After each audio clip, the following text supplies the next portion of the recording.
Bueno, para empezar me gustaría dar las gracias por el espacio de socialización en el que voy a exponer un caso, un reporte de una paciente tratada con síndrome de enclaustramiento, el abordaje fonoaudiológico, especialmente desde el área de la deglución y la disfagia, y pues exaltar que este es un espacio en el que podemos compartir ciertas experiencias o conocimientos que pueden nutrir eh, la práctica de la fonoaudiología a las personas que comparten en este momento. Mi nombre es Paola Euse, soy fonoaudióloga, egresada de la Universidad Metropolitana, docente del programa de fonoaudiología de la misma universidad. Actualmente me encuentro cursando una maestría en gestión de servicios de salud y el área en el que generalmente he tratado de desempeñarme y por el que tengo mayor inclinación es el área de habla y también del abordaje de la deglución y las alteraciones o trastornos de la alimentación en niños especialmente. Para la fonoaudiología pues he hecho varias cosas y dentro de ellas me siento principalmente satisfecha de pertenecer al voluntariado de Fundación Operación Sonrisa, Colombia. Actualmente realizo actividades de atención a pacientes con una empresa que tengo con un par de compañeros y socios, atención clínica y formación especializada en fonoaudiología. Y los productos generados desde la investigación que como docente he hecho como parte del programa nutren el grupo de investigación del programa de fonoaudiología de la Universidad Metropolitana llamado Desarrollo Fonoaudiológico Metropolitano de FOM. Como les dije al principio, de acuerdo al título de la ponencia que traemos en la tarde de hoy, el abordaje que vamos a hacer es de un paciente con un diagnóstico de síndrome de enclaustramiento y para ello pues creí relevante iniciar con la definición de lo que es un síndrome en general, sin apellido, teniendo en cuenta que este podría verse como la manifestación de las diferentes características clínicas, físicas, emocionales, psicológicas, biológicas que puede tener una persona y que en conjunto y de manera sinérgica actúan para caracterizar la parte anatómica, bioquímica y fisiológica del funcionamiento de una alteración en una persona.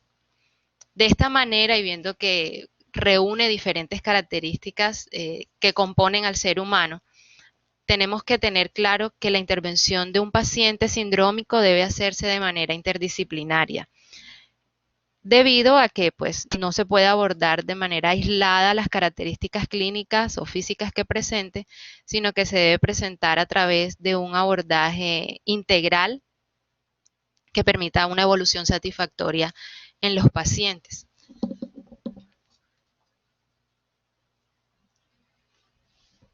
Teniendo en cuenta esa definición de síndrome, miremos entonces cuáles serían las definiciones que podemos encontrar de lo que conocemos como síndrome de enclaustramiento o síndrome de cautiverio.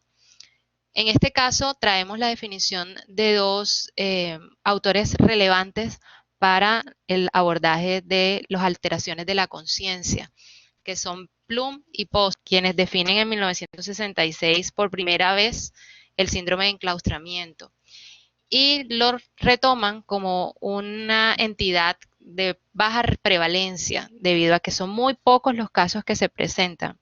Incluso actualmente se presentan muy pocos casos con este diagnóstico. Tiende a confundirse con diferentes tipos de trastornos de la conciencia como el coma, pero más adelante vamos a ver las características específicas de los pacientes con este síndrome que la diferencian de ella. Como su nombre lo dice, quien padece este síndrome se encuentra encerrado en su propio cuerpo y tiene un estado de conciencia y un estado cognitivo completamente preservado. De igual manera, lo que más podemos resaltar es que la persona, aunque tenga su nivel de conciencia y cognición preservadas, le es difícil la comunicación con el medio. Lo que más prevalece o lo que es más característico de este cuadro es un estado vegetativo a nivel motor, donde las afecciones de movimiento general en el cuerpo están evidentemente comprometidas. Miremos un poco cuáles serían las diferentes manifestaciones de las alteraciones de la conciencia que puede tener un paciente, dentro de las cuales encontramos la más leve, que es la somnolencia, y la más compleja o profunda, que es el coma profundo. Dentro de ellas, en la posición número 6 encontramos síndrome de enclaustramiento. Esas letras que están allí son las letras que indican su siglas en inglés.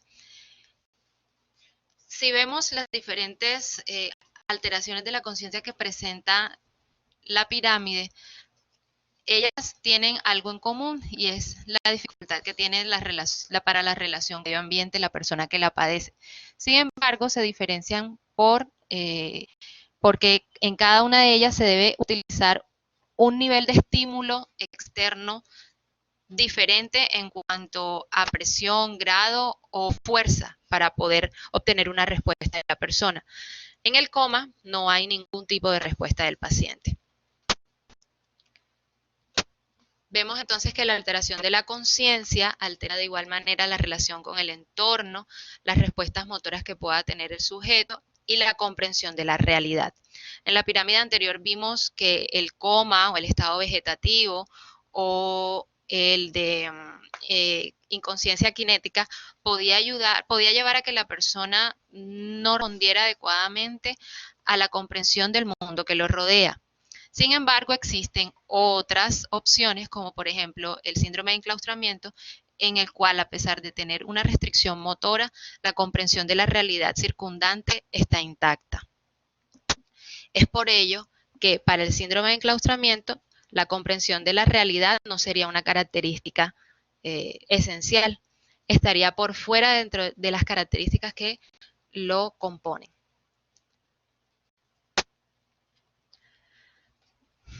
Este síndrome, desde el principio lo he llamado como síndrome de enclaustramiento, sin embargo, tiene dentro de la literatura múltiples denominaciones. Está, por ejemplo, síndrome de cautiverio, síndrome protuberancial central, síndrome de desconexión pontina, síndrome de encerramiento, pseudocoma y desconexión cerebro-bulboespinal.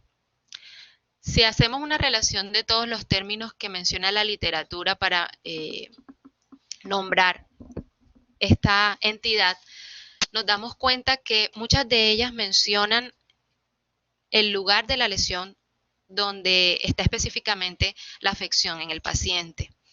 También vemos que algunos se pueden asociar porque la característica principal es el encerramiento del paciente en su propio cuerpo. Es como si estuviera en una jaula donde no puede expresarse ni corporal ni verbalmente. El pseudocoma es una de las terminologías que se utiliza, pero no muy frecuentemente, porque tienden a confundirlo con un coma profundo. Sin embargo, es claro que no tiene las mismas manifestaciones. Al mirar el síndrome de protuberancial central, el síndrome de desconexión pontina y la de desconexión cerebro-bulboespinal, podemos ver que nos dice específicamente que la lesión está a nivel de la protuberancia y que cualquier afección vascular o traumática en esta zona puede llevar a un síndrome de encerramiento.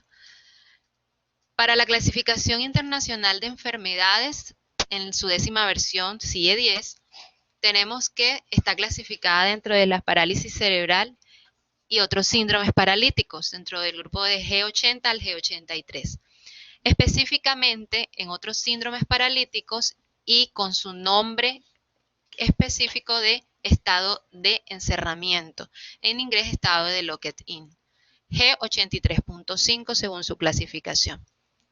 En la parte inferior de la diapositiva vemos que en Europa, para la revista de las enfermedades raras y medicamentos y enfermedades huérfanas, se conoce como una enfermedad neurológica rara, encontrando que solamente se presenta un caso por cada 1.000 personas, 1 millón de personas, perdón. Sigue siendo entonces desde 1966 con Plum y Posner una de las enfermedades raras y poco frecuentes para encontrar. Determinar su origen puede parecer sencillo, sin embargo, médicamente puede caerse en un error muy común, que es confundirlo con el coma profundo que hablábamos inicialmente. Para su diagnóstico podemos encontrar diferentes etiologías. Están las vasculares, por afección directa a la arteria basilar, y sus ramificaciones pontinas.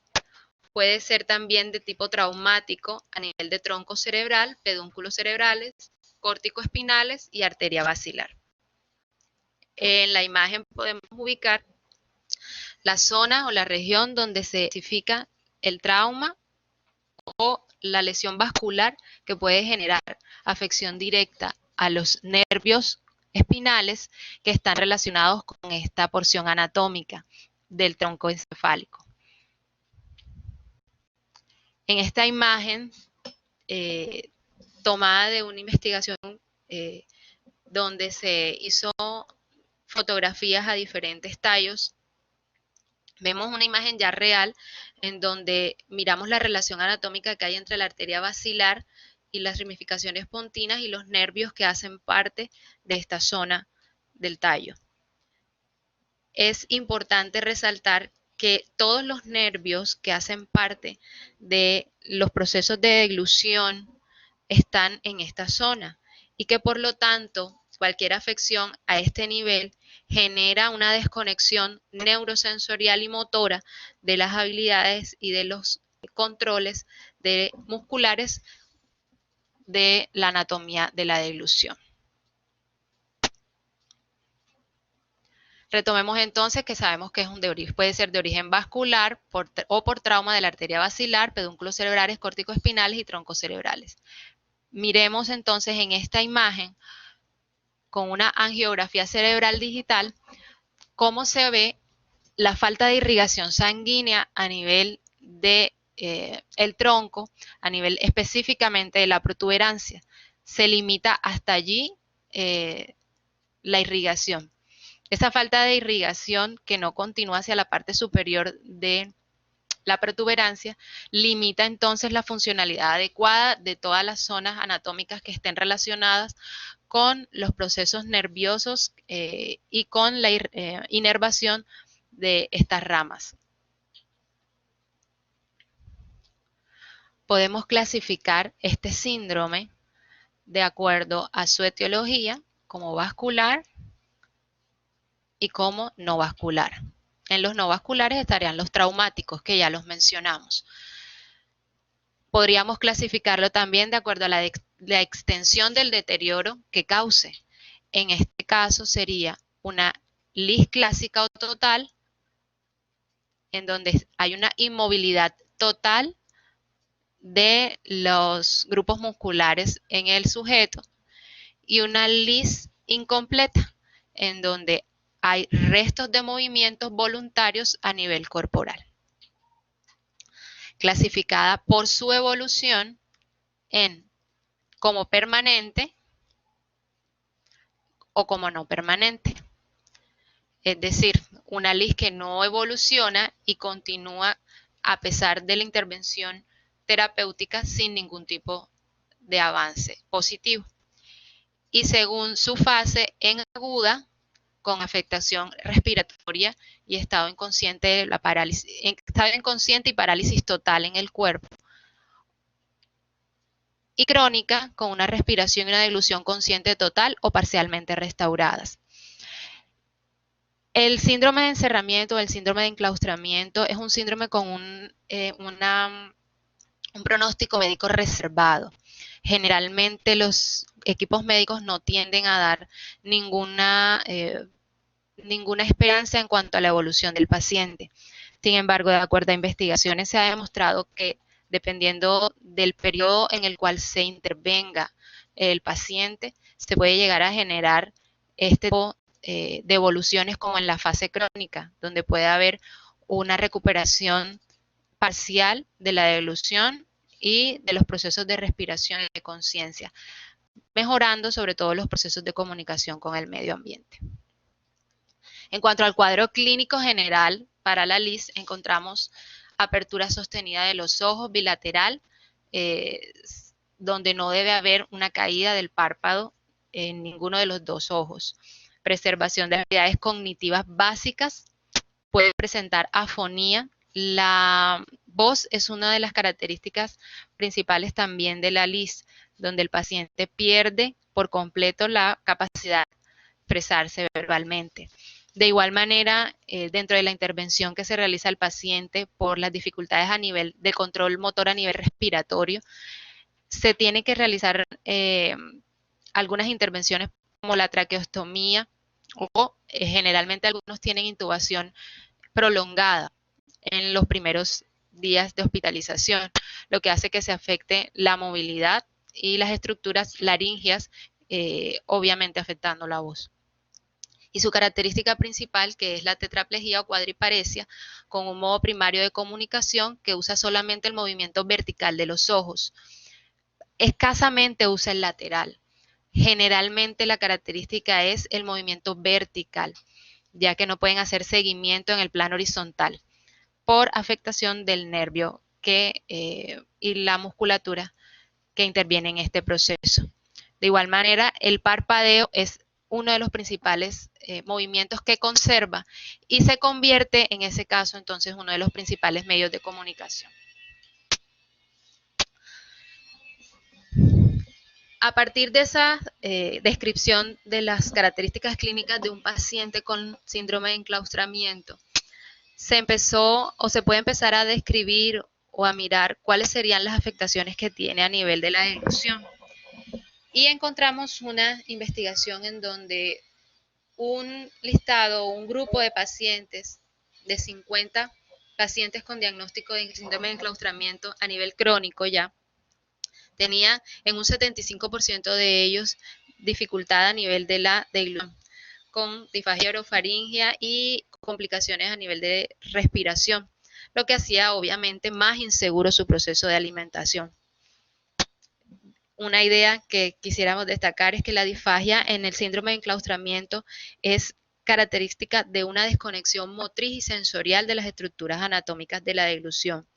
La parálisis de las estructuras musculares, faciales, faringeas, laringeas y los compromisos de la respiración son de alto riesgo para penetraciones y aspiraciones, lo que hace que pues, se corrobore que estos pacientes con LIS presentan un alto riesgo de generar algún otro tipo de enfermedades como la neumonía por aspiración. A continuación les presentaré algunas frases que resumen la historia clínica del caso específico que traemos en la tarde de hoy. El caso se trata de un paciente femenino de 27 años de edad, gemelar, sin antecedentes neurológicos, familiares ni personales relevantes, que ingresa a la urgencia en estado poquital, con pérdida de conciencia, cialorrea, patrón respiratorio irregular, tensión arterial de 155 a febril.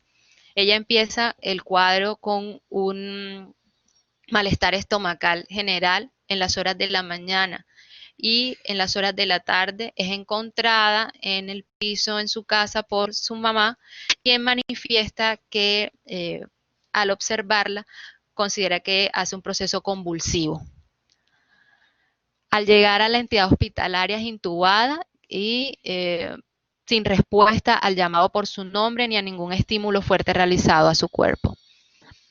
Posterior al proceso de observación, es ingresada a la unidad de cuidados intensivos con medicación de ácido valproico y benzodiazepina, colocada en estado de coma bajo efectos de la sedación, analgesia y relajación muscular, es decir, colocada en estado de coma inducido, para regular y su estado fisiológico.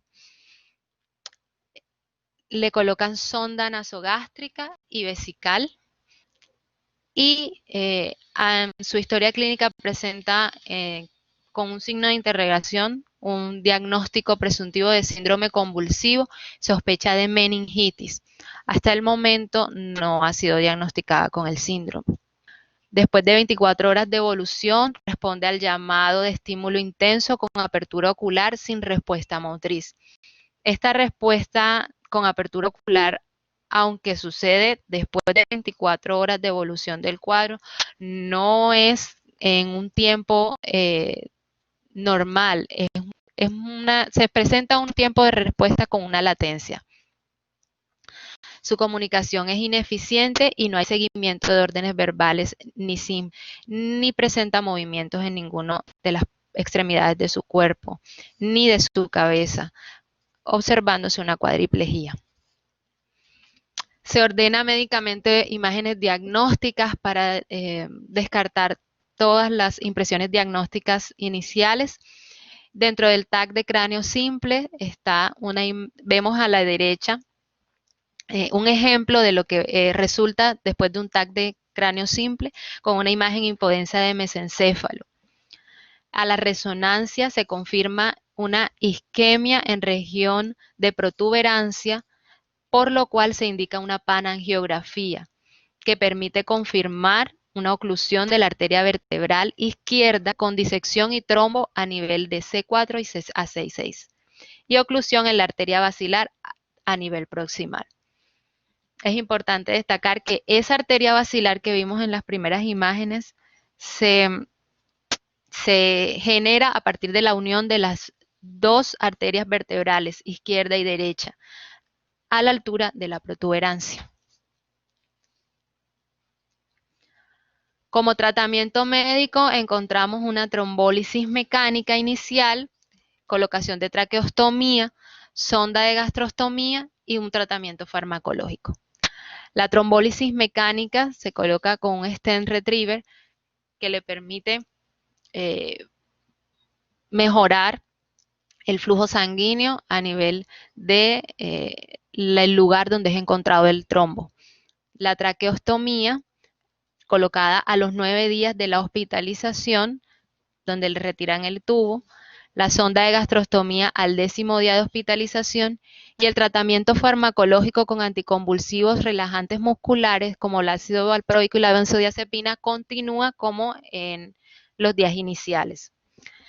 Ese tratamiento farmacológico es importante destacarlo, ya que la paciente es tratada con altos niveles de estos medicamentos, lo que conduce a que su estado de respuesta sea mucho más lento y pues sea mucho menos responsiva. A nivel fonoaudiológico, inicialmente se realiza un proceso de chequeo anatómico de procesos oromotores de la dilución. Es importante destacar que antes de iniciar este proceso de evaluación fonoaudiológica se realizó solamente intervención médica y por parte de fisioterapia. Pasados 20 días de evolución, la paciente no había recibido ningún otro tipo de intervención interdisciplinaria. Cuando fonoaudiología hace el proceso de intervención, inicia entonces con este chequeo funcional anatómico desde un modelo de motricidad orofacial, mirando todos los procesos oromotores de la deglución, especialmente o haciendo mayor hincapié en la secuencialidad valvular deglutoria, mirando el proceso seguro de ingesta de alimento. Posterior a la realización de esa evaluación a nivel fonoaudiológico, se decide aplicar el Blue Dye Test, el cual genera un resultado negativo, no haciendo coloración a la extracción de secreciones a través de la traqueostomía. Se toma la decisión de aplicar el Blue Dye Test posterior a la evaluación del chequeo anatómico, debido a que la paciente, a pesar de presentar dificultades a nivel de la motricidad y de la movilidad orofacial en general y del sistema estomatognático, presenta algunos vestigios o algunos esbozos de dilución de su saliva de manera segura. Entonces se decide la aplicación de este test, ya que posterior a la revisión bibliográfica sobre el mismo, se encuentra que puede generar una sensibilidad de la prueba alrededor del 100% en pacientes ventilados y del 75% de pacientes no ventilados. O sea que podría ser un gran indicador de lo que puede estar sucediendo en cuanto a la protección de las vías aéreas con la paciente durante el proceso de deglución. De igual manera, se evalúa el reconocimiento de consistencias y el manejo intraoral con el bolo alimenticio y se observa que la paciente presenta dificultades para la identificación a nivel sensorial y la percepción de las diferentes cantidades ofertadas a nivel intraoral y de las consistencias y texturas del alimento. Ante la evaluación planteada anteriormente, se encuentran los siguientes resultados: un imbalance muscular facial y cervical muy marcado, con aumento del tono en hemicuerpo derecho, comandos motores faciales alterados que obviamente alteran la extensión del movimiento y disminuyen la fuerza muscular y funcional de las estructuras anatómicas del sistema estomatognático. Se observa dentro de la cavidad oral el mantenimiento de su lengua, la cual presenta fasciculación y realización de movimientos repetidos espontáneos para la dilución de saliva. Movimientos que son reflejos, que no son controlados por ella misma. La protrusión lingual se halla disminuida y la ejecución de movimientos laterales y anteroposteriores de esta son coordinados, aunque ante el seguimiento de la orden de deglutir, lo realizan de manera inadecuada. El reflejo nauseoso se encuentra muy posterior y disminuido. Y el reflejo de Trost está presente de manera espontánea, aunque es muy débil, considerándose que no es eficaz para la protección de la vía aérea en el caso de ser requerido de manera voluntaria. Hay latencias en el reflejo deglutorio de la saliva, observándose acumulación de la misma en la cavidad oral, requiriendo ocasionalmente de recordarle para deglutirla. A partir de esas observaciones clínicas de la paciente, la encontramos entonces dentro del nivel 1 según la escala funcional de ingesta por vía oral, donde, de acuerdo a las indicaciones médicas y a las indicaciones por fonoaudiología, en este momento no debe realizar ingesta de ningún tipo a nivel oral. La falta de la coordinación, esa secuencia de los patrones motorios orofaciales y la respuesta ante la exploración sensorial del paciente muestran compromisos en la eficacia deglutoria, lo que hace que se halle una relación directa entre la desconexión neural y el sitio de lesión encontrado en las imágenes diagnósticas observadas inicialmente en la presentación, lo que conlleva una dificultad en la secuencia motora y la recepción general sensorial de cualquier tipo de estímulo.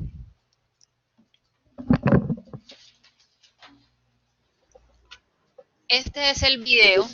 Profe Paola, disculpa. Dime. ¿Vas a presentar un video? Sí. ¿O me quitaste la presentación? Sí.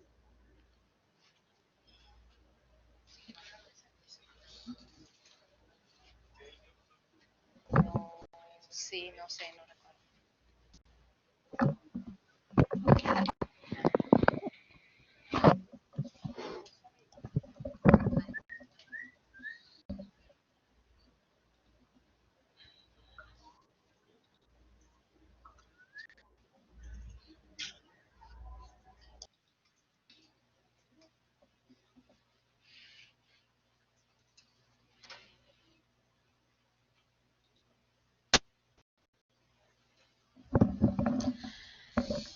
Este es el video de la videofluoroscopia realizada posterior a un mes de tratamiento de la paciente.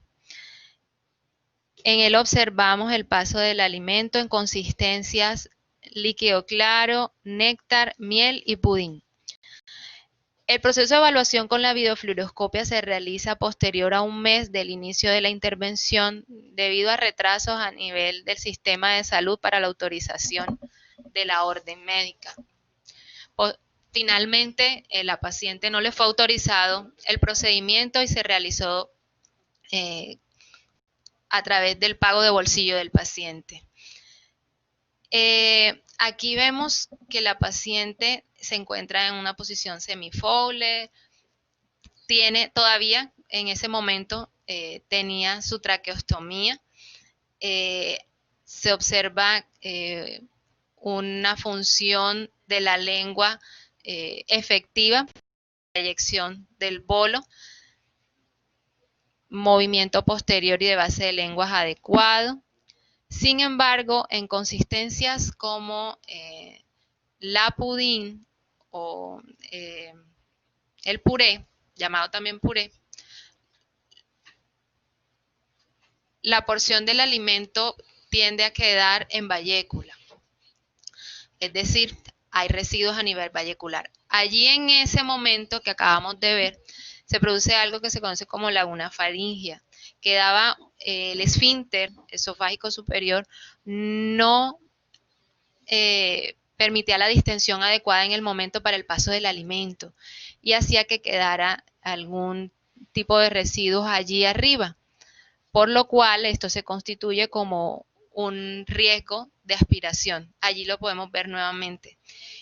En las consistencias miel y líquido claro se observaba penetración del alimento. La consistencia más segura para ella fue en ese momento la néctar,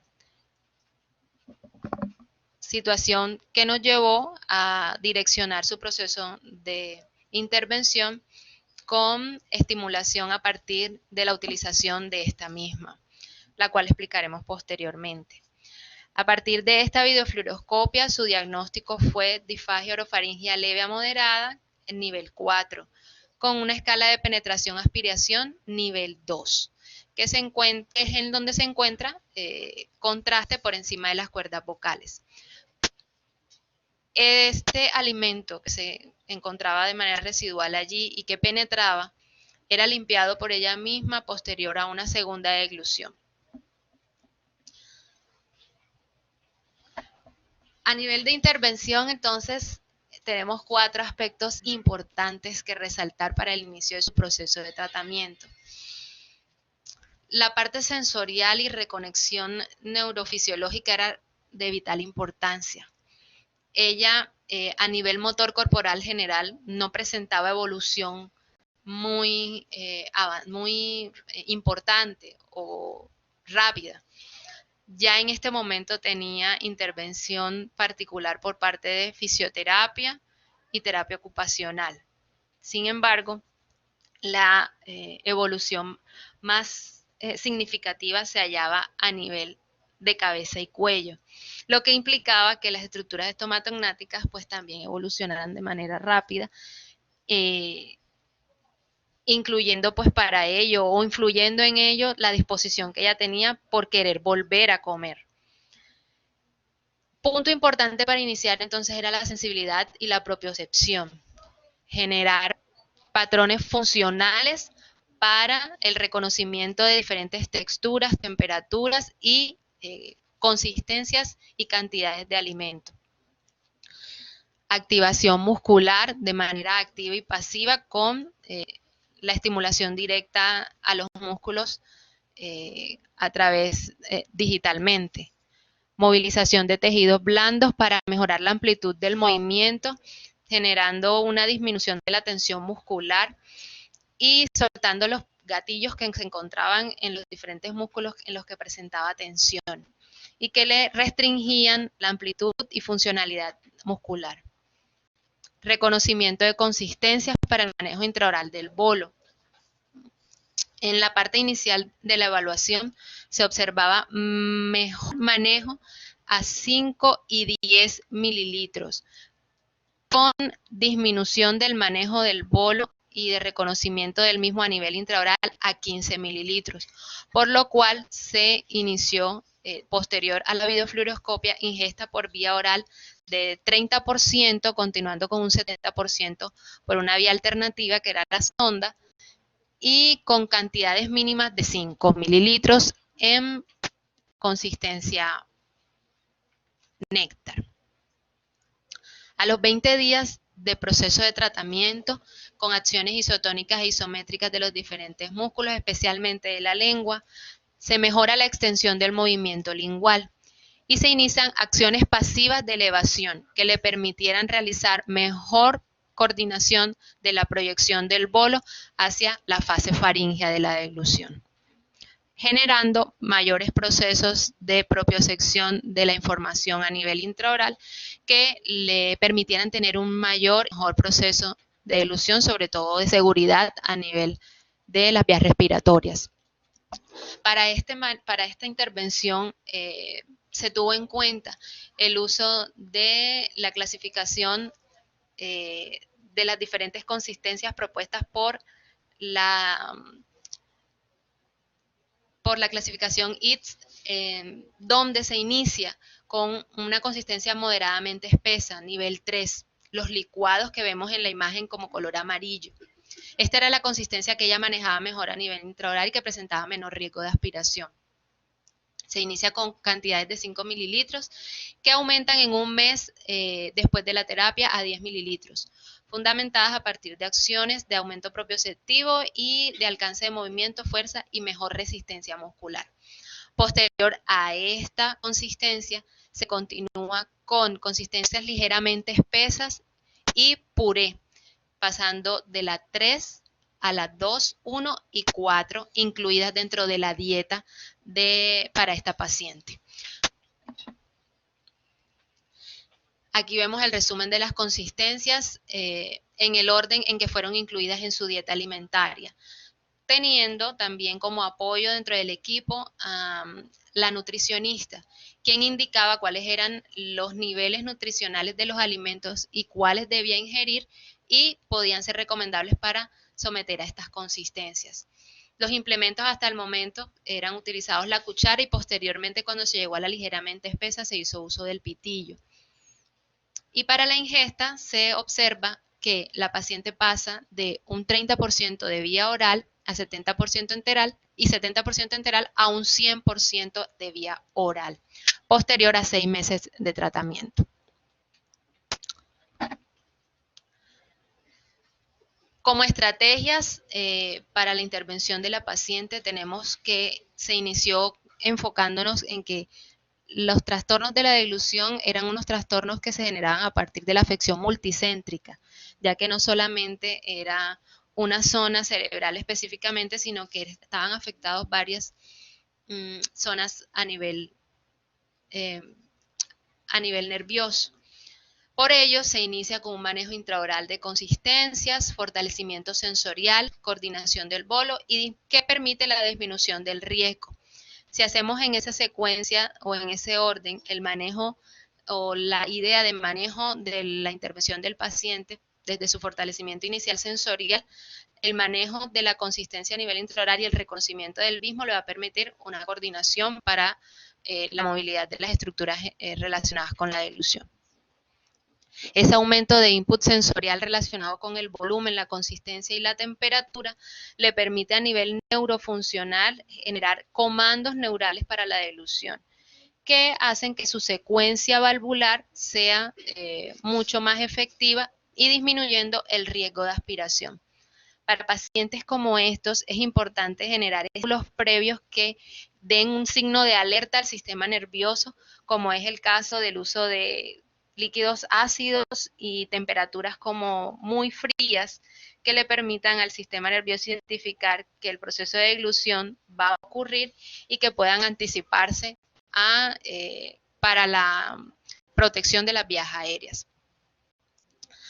En este caso, entonces, vemos cómo las estrategias de consistencia como utilización de la inhibición de riesgo no se deben hacer de manera aislada, sino que también, aparte del manejo de las consistencias seguras para cada paciente, es necesario intervenir el volumen del alimento que se va a ingerir, los tiempos en los que se da el alimento, dando cabida a la precaución de la movilidad de las diferentes estructuras que deben hacer los selles o la protección a nivel de vías aéreas inferiores, las posturas que se deben implementar para generar mayor seguridad en la ingesta y un aspecto muy importante, y es la intervención de los cuidadores y de la familia, que deben tener conocimiento de la importancia de los procesos de seguridad alrededor de la alimentación del paciente y conocer obviamente los conceptos que ya hemos mencionado en cuanto a volumen, textura y tiempos de proporción del alimento.